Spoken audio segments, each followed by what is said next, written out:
Hello hello hello সবাইকে welcome আবারও নতুন একটা ভিডিওতে। তোমরা আগের ভিডিওতে দেখেছো যে আমরা অনুসুয়া মন্দির দর্শন করেছি। এবার সেখান থেকে আরও 2 থেকে 2.5 কিলোমিটার ট্রেক করে আমরা যাব অত্রিমুনি আশ্রমে। সেখানে একটি বড় ওয়াটারফল রয়েছে আর খুবই সুন্দর।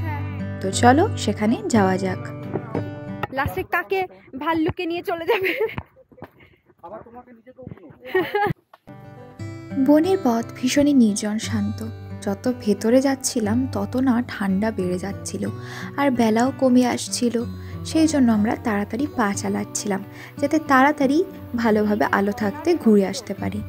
তোমরাও কিন্তু অবশ্যই দিনের আলো থাকতে থাকতেই ঘুরে আসবে।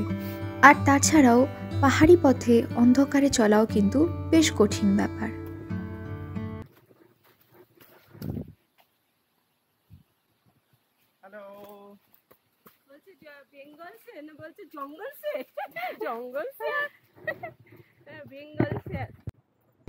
তো এভাবেই আমরা সকলে প্রকৃতির মজা নিতে নিতে এবং গল্প করতে করতে এগিয়ে চলেছিলাম। এই পথে কিন্তু নামা ওঠা দুটিই বেশ কষ্টসাধ্য। নামতেও যেরকম আমাদের পা চেপে চেপে হচ্ছিল, উঠতেও ঠিক ততটাই কষ্ট ছিল, কারণ দ্রুত নামতে গিয়ে কিন্তু পা হড়কে যেতে পারে, তাই ধীরে ধীরেই নামতে হচ্ছিল। আমার বাঁ দিক দিয়ে যেই পথটি ওপরের দিকে উঠে গিয়েছে, এটি রুদ্রনাথ যাত্রার পথ। এই রাস্তা দিয়েও কিন্তু অনেকে রুদ্রনাথ দর্শনে যান। এখানে প্রচুর সিঁড়ি, আমাদেরকে খুব কষ্ট করে নামতে হচ্ছে।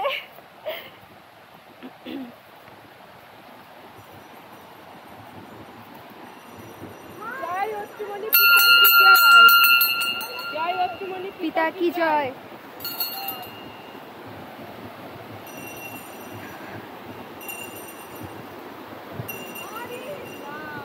ও অসাধারণ অসাধারণ লাগছে, পুরো একদম সাদা শুভ্র ফেনা।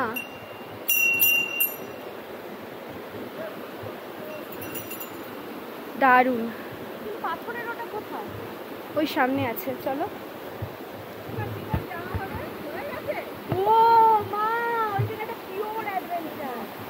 ভাই আমার একটা পিস ছবি তুলে দিন। ওয়াও,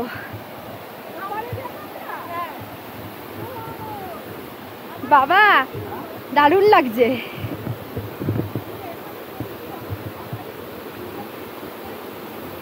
ছবি তুলবা?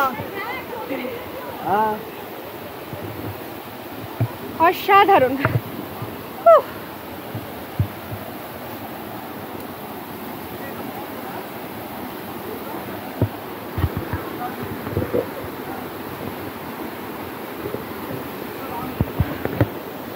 রামশিলা মন্দির এটা।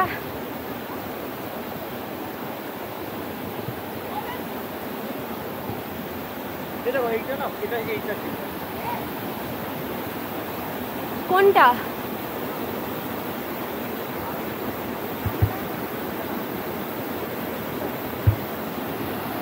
এখান দিয়ে যেতে হবে।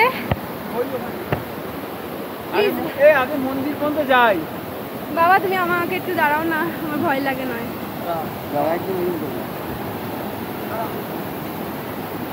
এই ক্যামেরাটা দিয়ে যাবেন না। কেমন কালো কালো আছে। আমার খুবই বেহাল অবস্থা। কোন দিক দিয়ে যাই? এদিক দিয়ে। এই নাও, এটা ধরো তো। এটা ধরো। আরে ধরো।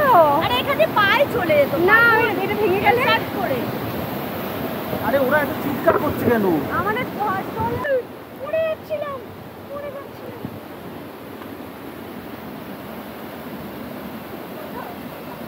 না ধরো।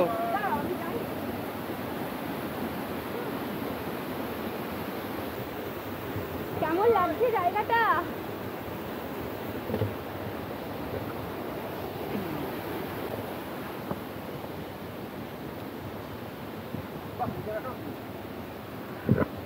সব জায়গায় তো দারুণ, কিন্তু আই ডোন্ট নো। ঋষি অত্রি ছিলেন ভগবান ব্রহ্মার পুত্র এবং সপ্ত মহাঋষির এক ঋষি। অত্রি মুনিকে ভগবান শিবের পিতা বলেও গণ্য করা হয়। যখন ভগবান শিবের বিবাহের কিছু প্রথা পূরণের জন্য বিবাহ অনুষ্ঠানে তার পিতার জন্য জিজ্ঞাসা করা হয়, তখন তিনি অত্রি ঋষিকে তার পিতা হিসেবে বিবেচনা করেছিলেন। মহাদেবের সম্পূর্ণ বিবাহ অনুষ্ঠানে অত্রি মুনি পিতা রূপে ও মা রূপে অনুসূয়া দেবী সকল আচার অনুষ্ঠান পূরণ করেছিলেন। অত্রি মুনি ও মা অনুসূয়ার 3 সন্তান ছিলেন, ঋষি দুর্বাসা, চন্দ্র ও দত্তাত্রেয়। আমরা এবার ঝর্ণা প্রদক্ষিণ করার চেষ্টা করছি। জুতো খুলে যেতে হবে।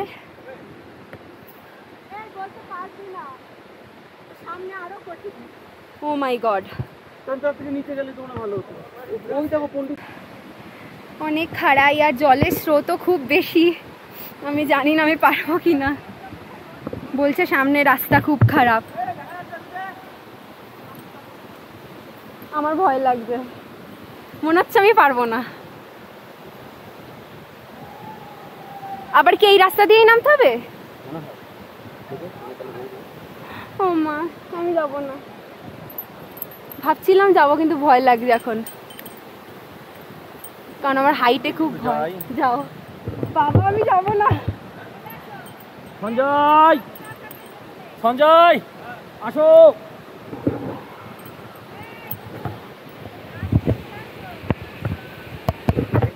ওরে বাবা রে, আমার ভয় লাগছে।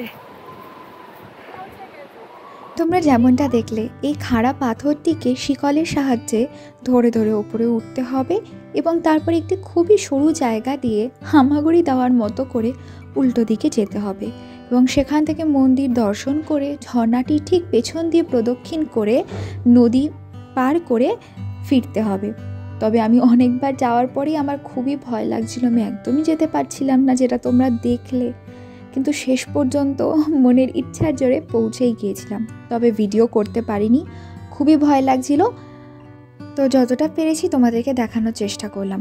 আর দেখো, যেই রাস্তাটা দিয়ে আমি এখন যাচ্ছি না, আমি চেষ্টা করছিলাম যে আমি ওপরে না যেতে পারি, নিচ দিয়ে ঝর্ণার কাছে যাব।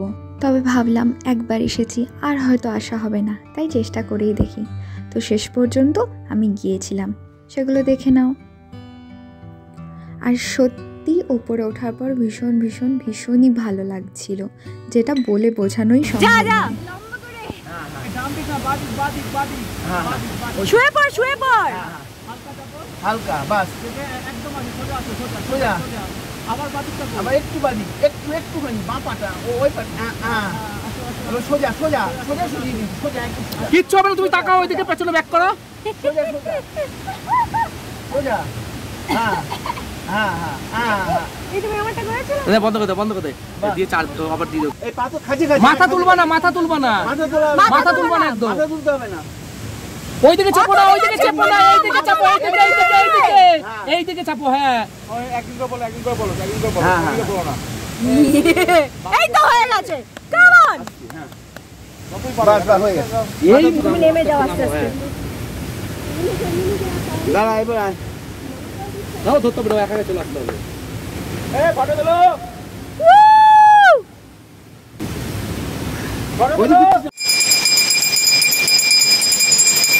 এই ভিডিওটা একটু অপরিষ্কার রয়েছে, তোমাদের হয়তো অনেকেরই বুঝতে অসুবিধা হতে পারে, তবুও দিয়ে দিলাম। এটাই হচ্ছে সেই অত্রিমুনি আশ্রম, তার গুফা এবং ছোট্ট একটি মন্দির, যা ফোনে ভিডিওটা খুব একটা ভালো আসেনি, তবে তোমরা একটু কষ্ট করে বুঝে নিও।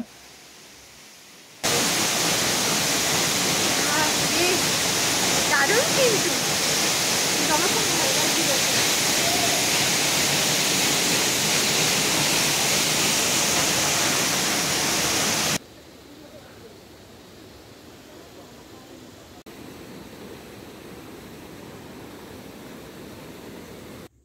বেলা অনেকটা বেড়ে গিয়েছিল, অন্ধকারও হয়ে আসছিল, তাই আমরা বেশি সময় সেখানে কাটাতে পারিনি। খুব তাড়াতাড়ি সেখান থেকে আবার ফেরার পথে রওনা হয়েছিলাম। পথে দেখো তোমরা, অনেকটা রাস্তায় আমরা অন্ধকারের মধ্যে দিয়ে চলেছি।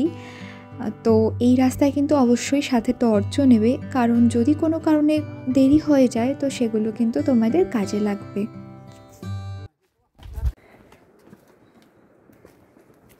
দাদু তুমি বলবা এই 51 বছরের ছেলেটা যে উচ্চ মনের ইয়েতে দৌড়াচ্ছে যা। তো আজকের ভিডিও এইটুকুনি, আশা রাখছি তোমাদের সকলের ভালো লেগেছে। বাস, বাই।